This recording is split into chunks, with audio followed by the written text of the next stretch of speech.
This is Uigeadail. This is the name of the loch, really, that supplies the water to the distillery. It's named after that. Uigeadail means dark place. And you can see the water that we use here, obviously, to go with the whisky Ardbeg is very, very peaty. This is the first introduction that with the tastings that we do, where there's actually some sherry wood in this. This is bottled at 54.2% alcohol. It's a vatting of sherry wood, Oloroso sherry wood, and first and second fill bourbon cask. And this gets done 4 or 5 times a year. So we try to get to the recipe as consistently as possible. This one is my favourite. It's one of the Ardbeg that I really like. You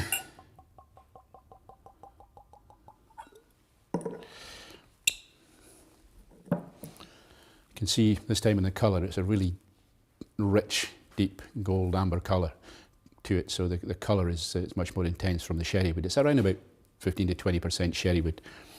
And mainly Oloroso, Ardbeg and Oloroso sherry wood goes really well together. So this is the first time we've really looked at this one. This one's really rich. It's got this, it's like a really rich fruitcake. It's got sort of dates and raisins, sultanas going through that really rich fruity note. The smoke again is still in the background. It's there, but it's not overpowering. Yeah. And the sherry wood is really well balanced along with the bourbon. This one on the taste is slightly heavier on the taste. It's really rich. A sort of orange tartiness of oranges in there, and sort of these dates sort of come through, and these rich treacly notes come through. There's a little bit of sort of coffee and treacle notes on the background, and the tongue, on the edge of the tongue, just covers the tongue all the way around.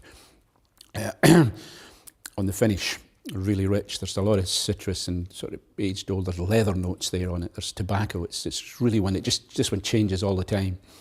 It's really one of my favourites. To me, it just doesn't get any better than this. We'll add a little bit of water to it. I prefer it actually without water. It can stand it without it, but I mean the water really starts to open it out again.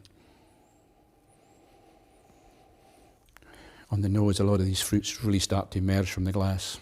That saltiness comes out as well from the sea. Again, we can't emphasise enough, we're making whiskey here by the seaside.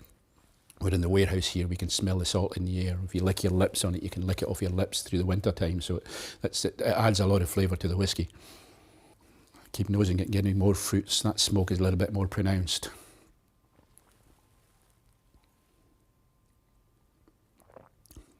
And on the tongue, it's really relaxing now.